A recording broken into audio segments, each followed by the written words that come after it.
us foreseeing in the program. Thank you very much.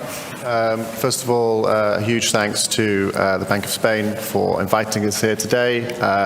Obviously, as a private sector representative, to display what we're trying to do. Delighted that the BIS mentioned that cross-border payments was the killer app, because I'm focusing a lot on that today. It's a short presentation to outline who we are and what we're trying to achieve, and then we'll talk about a lot more in the panel discussion around some of the technology and some of the challenges, particularly in a regulatory session after that. So, for those of you that don't know, Ripple is a technology company launched in 2012 in San Francisco. Our aim is to remove the friction from cross-border payments using both DLT and crypto assets. We've got 200 customers in over 40 countries. And we are live today. Unlike many of the proposals you've heard around Libra and other things like that, we are live today with many of our customers. We have a vision to try and create the internet of value, to be able to move money today like information moves. Many of you now, I can see, are on your phone, and don't worry, I'm not going to pick you up on it. What you'll notice that the experience is seamless, and that different networks interoperate together, whether it's 4G, email, HTTP or ICP, they all work together seamlessly for the internet of information. But that is not how payment networks work today. Domestic or regional payment systems are pretty efficient. The growth in real-time payments, real-time RTGS, or more or less real-time, but they don't speak to each other. They're coupled together by a series of corresponding banking relationships, which result in an experience which is very slow, can take many days to settle, is very expensive. The average cost of remittance stood around 7% and can be much greater than that in hard-to-reach markets, and it's often unreliable. That's the failure rate we've got back from some data from SWIFT. The problem is even greater when we talk about low-value, high-volume payments, such as remittances. There are over 270 million people living outside of their country of birth today, according to the World Bank, up from around 150 million in 1990. This market is ever growing. And of course, the growth of small businesses who immediately, due to the proliferation of cloud technologies, can immediately have a global market and receive low-value payments on a regular basis.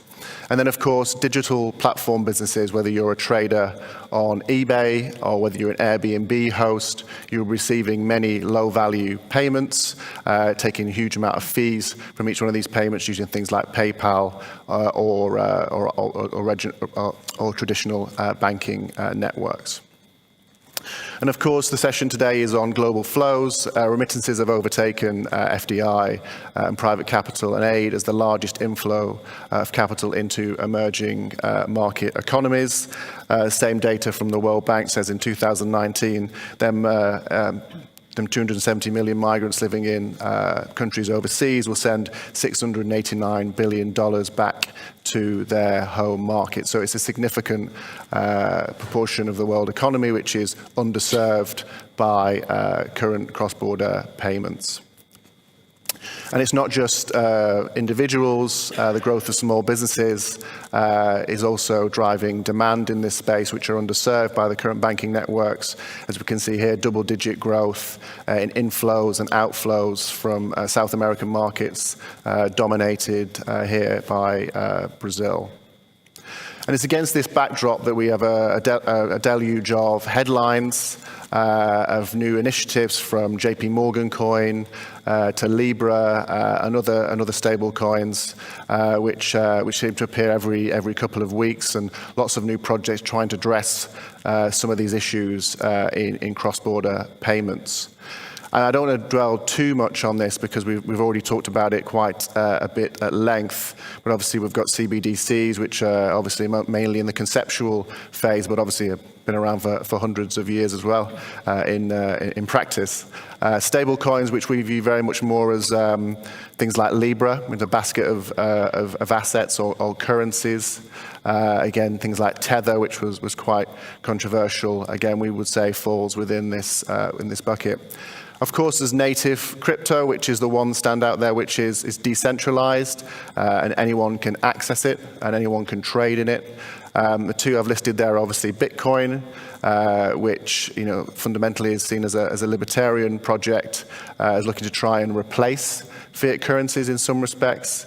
Ripple utilize a digital asset called XRP, and our view is very much around connecting fiat currencies. So although they have some similarities in the native crypto assets where the value is derived from the network, not any backing, often their uses and protocols mean they can be significantly different. And then, of course, the proprietary DLT systems, which don't use an asset per se, and obviously permissioned around messaging and settlement and exchange of value. And Ripple, again, use that in Xcurrent, but there are many others, such as R3, Corda network as well. If we think about where we are today, and we think about Bitcoin blockchain as the breakout technology, I think 10 years on, we're seeing a maturity of design-specific use cases. I mention this because Bitcoin blockchain is not suitable for cross-border payments or large networks because of some of the issues around settlement finality, which have been raised by the BIS, some of the issues around costs, and many more issues which mean, although it addressed the issue of digital scarcity, i.e. the double spend problem, which means that the Bitcoin I've sent you I no longer have. It was that breakout technology. We're seeing much more design-specific use cases come to market. Again, with Ripple, we focus on the XRP ledger, which is very much around speed, settlement finality, and reach. So what exactly is Ripple? Well, as I say, we're live today, and it's a network of eventually two technology stacks which are integrated. The first is Xcurrent, which is a messaging and settlement layer.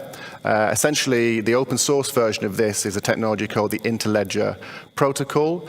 We see this as the HTTP layer of the Internet of Value, i.e. it's the interoperability layer. It can connect many different ledgers together no matter what they are. So, for instance, the open source version of it has been used by the Bill and Melinda Gates Foundation in their Level 1 project to connect different mobile money systems in Africa today. The commercial version that we use, Xcurrent, for financial institutions also has a messaging and settlement system, moving away from file-based messaging to one that's more akin to WhatsApp and can track. And we've seen similar copycats, obviously, with Swift GPI. Essentially, we would say this is much more real-time, where you can track payments from end to end. Much more certainty in the cost as well around it. And as well, the settlement is atomic, meaning all the money moves or none of the money moves. This is our primary product. We have 200 customers today which use Xcurrent. But with this system, it's still bilateral. You still need to pre-fund overseas and maintain relationships with banks overseas. This is probably okay when you're talking about US dollar or GBP or euro, where the cost of that relationship is commercial and the regulatory overhead is acceptable because it's a high volume corridor. But if you're going to go from Brazilian real to Philippines peso, the chance of that being pre-funded are quite low, and obviously you would have to go through a series of corresponding banking relationships, jumping from balance sheet to balance sheet. At each stage of that journey, a cost would be removed. Obviously, many banks in the system would make money out of the float and the system as is. So our view on digital assets is we feel that there's a role to connect different fiat currencies, particularly more exotic currencies where that bilateral relationship does not exist. And in our case, we use XRP as the bridge currency. How do we do that? We do that through the second part of RippleNet, which is on-demand liquidity, or XRapid, where instead of pre-funding overseas, we source for liquidity from digital asset exchanges in both the home and the beneficiary market. Very simply, obviously there's much more complexity to it, it's two domestic payments connected by a movement of XRP. So in this instance, it would be USD to XRP at the home exchange, a movement of XRP across the ledger to the beneficiary exchange and XRP to Mexican peso. The final payout could be over local rails, a direct relationship into digital wallets. On top of that, there's a messaging and settlement layer, which includes the Ripple payment object, which includes all the information you would get in a cross-border payment, KYC, for instance, settlement finality, any other legal issues you may have. At either side of this, there's a financial institution in our model. We're looking to connect fiat currencies, so they will conduct the KYC and all the checks that you would do in a normal cross-border payment. We're not looking to circumvent the system. It's live today. We've had 2 quarters, and we've seen significant cost reductions. This is one of the examples that we have gone live with XRapid, but also quite, you may have seen, we are an important relationship with MoneyGram. Again, it was now utilizing XCurrent as part of their treasury relationship, again, to significantly reduce their costs. Again, so we see primarily the use case here being retail remittances. I don't think we're going to compete necessarily with high volume corridors at the moment where that relationship is there. There are challenges as well, particularly on the banking side where, the relationship, the regulatory environment for digital assets is still emerging. It's getting better. We've talked about FATF before.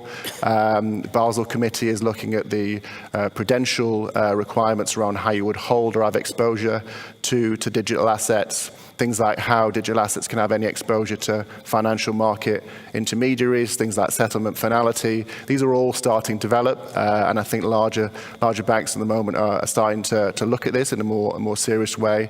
And obviously, as these rules and standards come in, I believe we'll see much greater adoption beyond payment providers globally. So that's it. It's a short presentation. These are some of the use cases that we see today from digital assets and how we try and use it. I think the future is very positive, but what we do need is much greater regulatory certainty. Thank you, Dan. Now is the turn to Jean-Pierre.